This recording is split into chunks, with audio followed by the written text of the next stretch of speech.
Hi guys, it's Lana here, and today I just want to talk you guys through all of the ways that I have been growing my hair over the past couple of months. So if you guys didn't already know, at the start of November I did a pretty big haircut in my own hair. Lots of you saw it over on Instagram. I cut layers into my hair, and actually the shortest layers were like above my shoulder, and now they're kind of like down here. So my hair's grown a lot. I had a fringe that was this long. It's now like a lot longer. So I just think that my hair has actually been growing really fast lately, and lots of you guys are asking me for curly hair growth tips, so I thought I would go ahead and share them with you guys. So make sure that you thumbs up this video for more hair growth videos. Also, don't forget to subscribe and turn on your notifications. I'm trying, keyword trying, to make videos every single day this month. If you guys want to be around for the rest of that, then just make sure you subscribe, you know, just make sure you subscribe. Now that you guys have maybe not done all of those things, let's go ahead and get on with the video.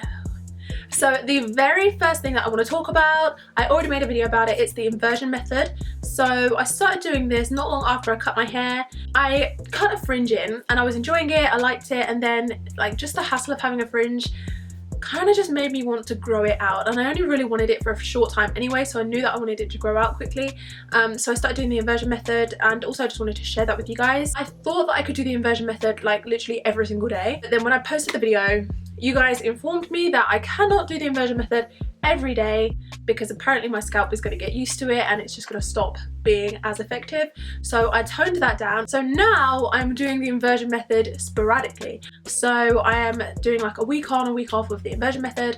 I do think that it's really helping. I haven't measured my hair exactly this time, so I don't know exactly how much of my hair growth can be attributed to the inversion method, especially because I'm doing all these other things as well. But basically, because I realized I haven't told you yet in this video, the inversion method just involves you inverting yourself, so you're going to be upside down in some sort of way so that the blood can rush to your scalp. The blood carries a lot of essential nutrients and goodness that is going to help your hair to grow, so it's a good thing for your blood to be in that area. And then what you want to do is massage your scalp, and you can use oils as well, because the oils are also going to add nutrients, and then it's just nutrients all over your scalp, like, and it's all being stimulated by this little massage that you're doing in a good way. So basically invert yourself so that blood rushes to your scalp, and then do a massage. You can also include oils in the massage so that you are stimulating the hair follicles so that they can produce hair. So that's the inversion method, and I've been doing it on off for the last couple of months. So number two, I also made a video about this, is rice water. So rice water, you make it by putting water with rice, both uncooked, unboiled. Put your water with your rice, let the rice sit in the water. So you can do this for half an hour, and then that just makes plain rice water. Or if you do it for more than 24 hours, then you're going to end up with fermented rice water, and it's going to smell a little bit, but that stuff is really potent and it's really good for your hair.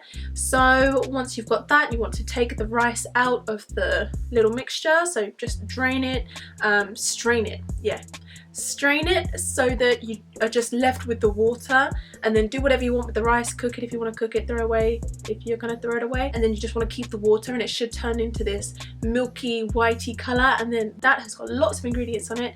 You can use that in your hair because it has just got so many good nutrients and goodness, amino acids that are going to protect your hair, strengthen your hair so that you can avoid breakage, and it's just really helping me to maintain my length. So you can use something like the inversion method to actually grow the hair in the first place, but if you want that hair to stay strong and not break off, then that's where your rice water comes in, and it's really been helping me so far. My hair feels really strong, it doesn't feel like it's going to break off, it's not going anywhere.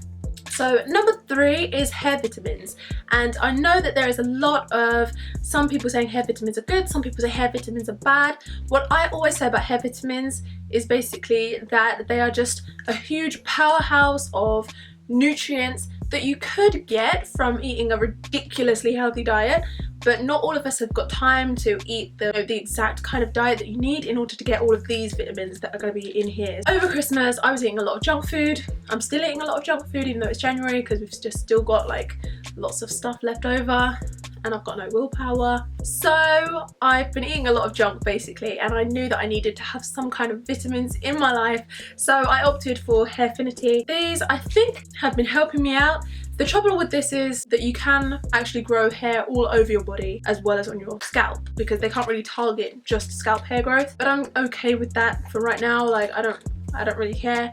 I just want my hair to grow, because I realized that over last year, over 2017, I actually did 2 pretty big chops in my hair. I did one in March where I cut off quite a lot of hair, and I did it again in November. I must have cut off at least 6 or 7 inches of my hair last year, which is quite a lot really, and I'm kind of noticing it now, and I'm kind of missing the length a bit, which is why I'm really pushing for it now, and I'm taking the hair vitamins, and I do think it's helping, because obviously my hair is growing pretty fast right now. Number 4 is, of course, drinking water. I drink a lot of water. I always drink water. If I'm out and about, I need to have my water. My sister actually got me for Christmas a water bottle because I asked for one. Like, I asked for a good quality, secure drinking water bottle, so she got me one. I just need a lot of water in my life, and water is just really gonna moisturize you, it's gonna keep you healthy, it's gonna enable your body to do everything that it needs to do, like growing healthy hair. So make sure you do it. It's not only gonna help you for hair, it's gonna help you in all aspects of your health. So just listen to me on this one. Make sure you're drinking enough water. So number 5 is a massaging brush. I have been using my massaging brush ever since I got it. I think I got it last summer sometime, and every time I shampoo my hair in the shower, I use my massaging brush. So basically it's like this little thing, it vibrates, and you just put that onto your scalp. It vibrates on your scalp, stimulates your hair follicles the same way as what you were doing with your massage in the inversion method. You're now just doing it in the shower, and it's the same principle. It's basically just stimulating your hair follicles so that they grow hair. So it's a good idea to do this with your shampoo. If you're shampooing once a week, if you're shampooing once a fortnight, if you're shampooing twice a week, it doesn't matter. Go ahead, use your massaging brush in the shower. It's waterproof too, so that's why I do it. But I guess you can use this anytime. If you have a massaging brush, just sit anywhere, anytime. Sit on the bus and massage your scalp if you want to. It's completely up to you. I just do it in the shower because I just feel like it makes sense. It helps to get the shampoo working in my scalp. So yeah. Number 6 is my cinnamon mask. I fell off the wagon a little bit with the DIY masks last year. I'm getting back into it now. So I recently showed you guys on my channel my cinnamon hair mask for hair growth. Cinnamon is known as an inflammatory item. I don't like the word inflammatory because it sounds a little bit scary, but you should take caution with cinnamon because some people do have an allergic reaction to it. Basically, cinnamon is going to cause a little bit of a reaction on your scalp. It's going to tingle and it's going to feel a little bit hot, and that again is going to stimulate your hair follicles to produce hair. So right now I'm all about stimulating those hair follicles, getting it to produce hair, and cinnamon is a great way of doing it. So in my hair mask I mix cinnamon with coconut oil and honey. I mix it all together, I put that on my scalp, I leave it for 1 hour, and then I go ahead and I wash that out. I wash it out thoroughly because I don't want the cinnamon to stay on my scalp for too long. It's going to cause irritation if I leave it on for too long, so make sure I wash it out. But in the little time, in the 1 hour that I do leave it on, it's tingly, I can feel it working, feel like my hair follicles are like, you know, getting a little kick up the bum, like come on, do some work, do some work, make some hair. I feel like that has been working. I don't know, I just feel like my hair is growing a lot lately. And number 7 is the natural ingredients in my products. I've really tried to be a lot more careful about which products I'm using. Last year I was using a lot of Bumble and Bumble. I used to be a big fan of the Bumble and Bumble shampoo because it used to lather up a lot despite claiming to be sulfate free. And then late last year somebody informed me that actually some brands will say that they're sulfate free, only to then go ahead and put in an ingredient that is not necessarily a sulfate but does the exact same thing as a sulfate and is just as damaging to curly hair as sulfates are. I'm pretty sure that is what Bumble and Bumble have been doing with that product. I'm really sad about it because I really loved it, but I'm trying to move away from that. So yeah, I'm trying to just use the natural shampoos, the ones without the sulfates. I think that it's been working for me, so I've been using As I Am.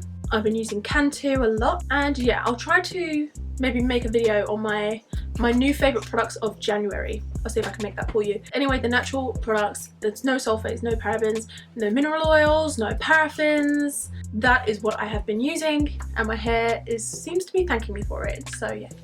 So number 8 is not necessarily new for the last couple of months because I I've just always been doing this. So I wear protective hairstyles. So protective hairstyle for me is essentially just to wear my hair in a bun. I am at home a lot because I obviously work from home. So for the whole day, pretty much, my hair is usually in a bun. I use silk scrunchies, silk hair ties. They're not silk actually, they're satin. I always say silk when I mean satin, okay, satin. So I use satin hair ties, satin scrunchies. Sometimes I just leave my hair in a satin scarf all day long, and that just really helps protect my hair. When I go outside, usually my hair is in a bun because I don't often go to places that are that fancy. But if I do go out with my hair curly, if I do go out with my hair down, then usually I wear my hood up, or I just wrap my scarf loosely around the ends of my hair just to make sure that they are not getting wind swept, or they're not getting snowed on, or they're not getting hailstones on it or anything like that, because I'm really trying to protect my hair. So protective hairstyles are winners. And that leads me on to number 9, which is satin bonnets, satin pillowcases and satin scarves when I go to sleep. So this is not something new, but it is something that I just really wanted to include in this video because I think it is something that just always helps me maintain my hair goals. So it's not something that's necessarily new for the last couple of months, but it is something that I just wanted to include in this video because I just feel like it's something that has always helped me and that I definitely think is going to help you too. I sleep in a satin scarf or a satin bonnet. I sleep with a satin pillowcase on.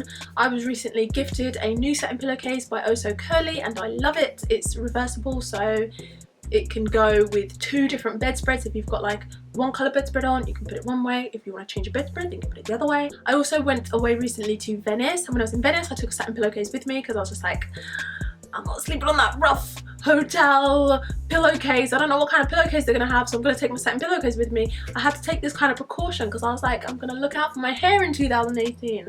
We are not going to abuse our hair in 2018, okay? So I took my satin pillowcase with me.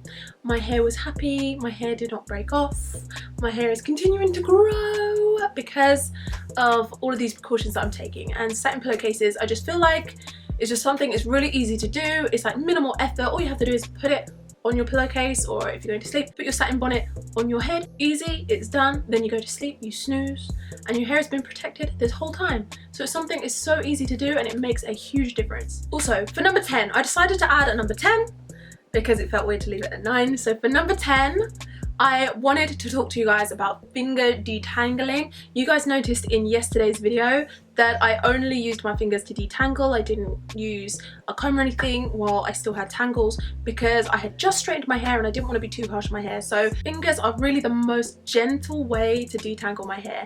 It means that I can feel where the tangles are, so I don't try and drag my hands through it or anything like that. And it just means that I'm going to be a lot more gentle. I'm going to treat my hair much better just because I can really just feel where my hair needs extra care when I'm doing it with my fingers. It's much better than using a comb or a brush. So that is what I've been doing lately, especially in the shower. That has really helped me to be a lot more gentle with my hair and not cause any unnecessary breakage or anything like that, and really retain the length that I have been growing with the other methods that have involved growing hair from my scalp.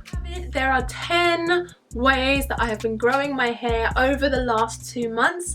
I hope that you found this video insightful or helpful in some kind of way. I know for a lot of you guys, if you watch a lot of my videos, then some of these methods are not really going to be new to you, but I really just wanted to put everything down into one easy little package, one quick video, just so I could explain it to you guys and just really tell you guys what's really been working for me and just how I've been growing my hair for the last. So yeah, thank you guys so much for watching, and don't forget to like this video if you liked it. Don't forget to subscribe and turn on your notifications so that you don't miss me when I upload, and I'll see you guys in the next video. Bye!